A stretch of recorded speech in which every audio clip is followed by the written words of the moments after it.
मित्रों, सनातन धर्म में हजारों तरह की विद्याओं और साधनाओं का वर्णन मिलता है। साधना से सिद्धियां प्राप्त होती हैं। व्यक्ति सिद्धियां इसलिए प्राप्त करना चाहता है क्योंकि या तो वह उससे सांसारिक लाभ प्राप्त करना चाहता है या फिर आध्यात्मिक लाभ। मूल रूप से साधना के 4 प्रकार माने जा सकते हैं, जो इस प्रकार हैं। पहला तंत्र साधना है, दूसरा मंत्र साधना है, यंत्र साधना है और योग साधना है। चारों ही तरह की साधना के कई उप प्रकार हैं। सवाल यह है कि तंत्र साधना क्या है। तंत्र विद्या साधना या तंत्र शास्त्र का नाम सुनते ही लोगों में भय व्याप्त हो जाता है। माना जाता है कि यह कोई भयानक विद्या या अघोरियों की साधना होगी, लेकिन ऐसा नहीं है। अघोर साधना अलग होती है और तंत्र साधना अलग। तंत्र मंत्र और यंत्र में तंत्र को सबसे पहले रखा गया है। तंत्र एक रहस्यमयी विद्या है। सनातन धर्म के साथ ही बौद्ध और जैन धर्म में भी इस विद्या का प्रचलन है। आइए जानते हैं तंत्र विद्या के विशेष रहस्य को। तंत्र में शरीर महत्वपूर्ण है। साधारण अर्थ में तंत्र का अर्थ तन से, मंत्र का अर्थ मन से और यंत्र का अर्थ किसी मशीन या वस्तु से होता है। तंत्र का एक दूसरा अर्थ व्यवस्था से होता है। तंत्र मानता है कि हम शरीर में है। यह एक वास्तविकता है। भौतिक शरीर ही हमारे सभी कार्यों का एक केंद्र है। अतः इस शरीर को हर तरह से तृप्त और स्वस्थ रखना अत्यंत जरूरी है।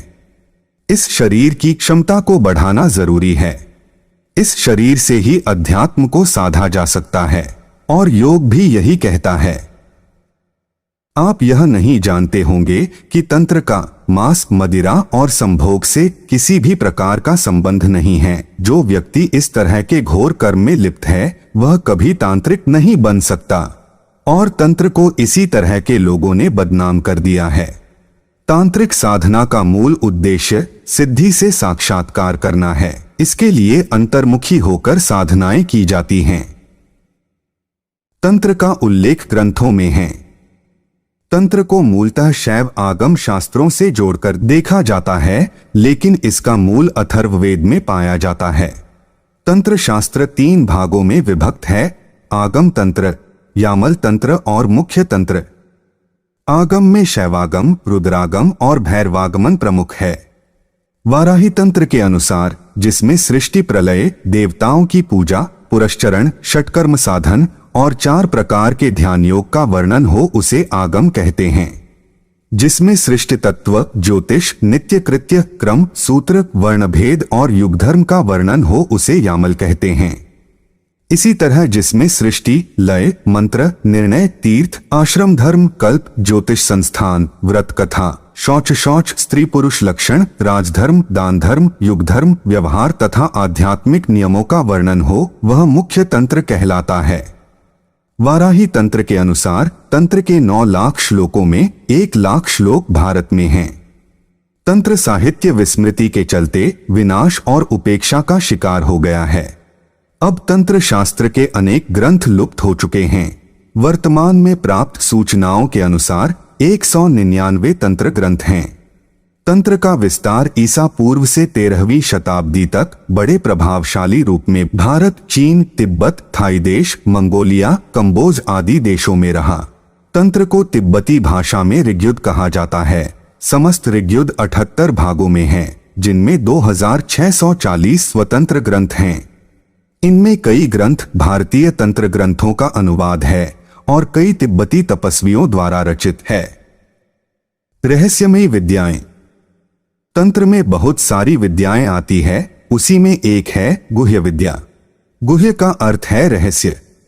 तंत्र विद्या के माध्यम से व्यक्ति अपनी आत्मशक्ति का विकास करके कई तरह की शक्तियों से संपन्न हो सकता है। यही तंत्र का उद्देश्य है। इसी तरह तंत्र से ही सम्मोहन, त्राटक, त्रिकाल, इंद्रजाल, परा, अपरा और प्राण विद्या का जन्म हुआ है। तंत्र से वशीकरण, मोहन, विद्वेषण, उच्चाटन और स्तंभन क्रियाएं भी की जाती है। मनुष्य से पशु बन जाना, गायब हो जाना, एक साथ 5 से 5 रूप बना लेना, समुद्र को लांघ जाना, विशाल पर्वतों को उठाना, करोड़ों मील दूर के व्यक्ति को देख लेना व बात कर लेना जैसे अनेक कार्य ये सभी तंत्र की बदौलत ही संभव हैं। तंत्र शास्त्र के मंत्र और पूजा अलग किस्म के होते हैं। तांत्रिक के प्रथम गुरु।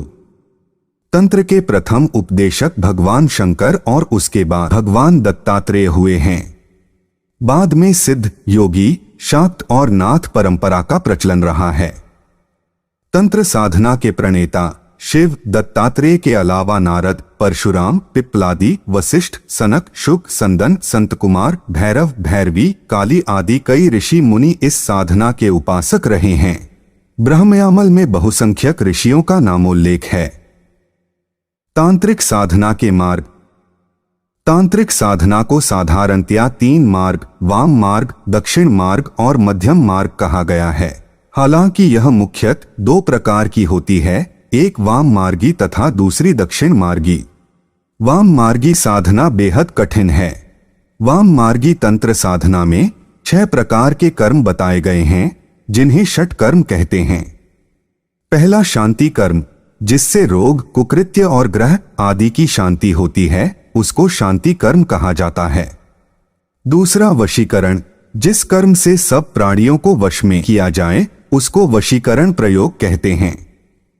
तीसरा स्तंभन, जिससे प्राणियों की प्रवृत्ति रोक दी जाए, उसको स्तंभन कहते हैं। चौथा विद्वेषण, 2 प्राणियों की परस्पर प्रीति को छुड़ा देने वाला नाम विद्वेषण है। पांचवा उच्चाटन, जिस कर्म से किसी प्राणी को देश आदि से पृथक कर दिया जाए, उसको उच्चाटन प्रयोग कहते हैं। छठा मारण, जिस कर्म से प्राण हरण किया जाए, उसको मारण कर्म कहते हैं। ये 6 तांत्रिक षट कर्म हैं। इसके अलावा 9 प्रयोगों का वर्णन मिलता है। मारण, मोहनम, स्तंभनम, विद्वेषण, उच्चाटन, वशीकरण, आकर्षण, यक्षिणी साधना, रसायन क्रिया तंत्र के ये 9 प्रयोग हैं। तंत्र के प्रतीक। त्रिकोण से बनाए गए स्टार के बीच स्वास्तिक या का चिन्ह, हाथों में लगाई जाने वाली मेहंदी, आंगन द्वारों पर चित्रित की जाने वाली अल्पना, बालक के संध्या काल पैदा होने पर लगाए जाने वाले स्वास्तिक और डलिया की आकृति, दीपावली और अन्य त्योहारों पर सजाई गई रंगोली आदि तंत्र के प्रतीक हैं। हालांकि तंत्र के और भी प्रतीक हैं, जैसे योग की कुछ मुद्राएं, क्रियाएं आदि। तांत्रिक मंत्रों की पहचान। तांत्रिक के बीज मंत्रों में नी, क्ली, श्री, ऐ, क्रू आदि तरह के अक्षरों का उपयोग किया जाता है। जिस भी मंत्र में प्रारंभ में इस तरह के अक्षर होते हैं, वे सभी तांत्रिक मंत्र होते हैं। एक अक्षर से पता चलता है कि यह किस देवता का मंत्र है, जैसे लक्ष्मी माता के लिए श्री का उपयोग करते हैं, काली माता के लिए क्री का। तंत्र साधना के देवी और देवता। तंत्र साधना में देवी काली, अष्ट भैरवी, 9 दुर्गा, 10 महाविद्या, 64 योगिनी आदि देवियों की साधना की जाती है। इसी तरह देवताओं में बटुक भैरव, काल भैरव, नाग महाराज की साधना की जाती है। उक्त की साधना को छोड़कर जो लोग यक्षिणी, पिशाचिनी, अप्सरा, वीर साधना, गंधर्व साधना, किन्नर साधना, नायक नायिका साधान, डाकिनी शाकिनी, विद्याधर, सिद्ध, दैत्य, दानव, राक्षस, गुहमक, भूत, वेताल, अघोर आदि की साधनाएं निषेध है। कैसे करें तांत्रिक साधना? सबसे पहली बात तो यह कि आप क्यों तंत्र साधना करना चाहते हैं। जब आपका यह क्यों स्पष्ट हो जाए, तब आप उक्त साधना से संबंधित किताबों का अध्ययन करें। किताबों का अध्ययन करने के बाद आप किसी योग्य तंत्र साधक को खोजें। संभव यह आपको हिंदू धर्म के सन्यासी समाज के मुख्य 13 अखाड़ों के सन्यासियों में मिल जाएंगे। जब यदि कोई योग्य साधक मिल जाता है तो उसके पास रहकर ही यह साधना सीखें और करें। यदि आप 4 किताबें पढ़कर यह साधना करते हैं तो आप सावधान हो जाएं, क्योंकि इससे बुरा परिणाम हो सकता है। यदि आपका उद्देश्य इस साधना के माध्यम से किसी का बुरा करना है, तब भी आप सावधान हो जाएंगे, क्योंकि इसके परिणाम भी आप ही को भुगतने हो सकते हैं। तो मित्रों, यह थी तंत्र से संबंधित कुछ महत्वपूर्ण जानकारियां। वीडियो अच्छी लगी हो तो वीडियो को लाइक और आगे भेजें।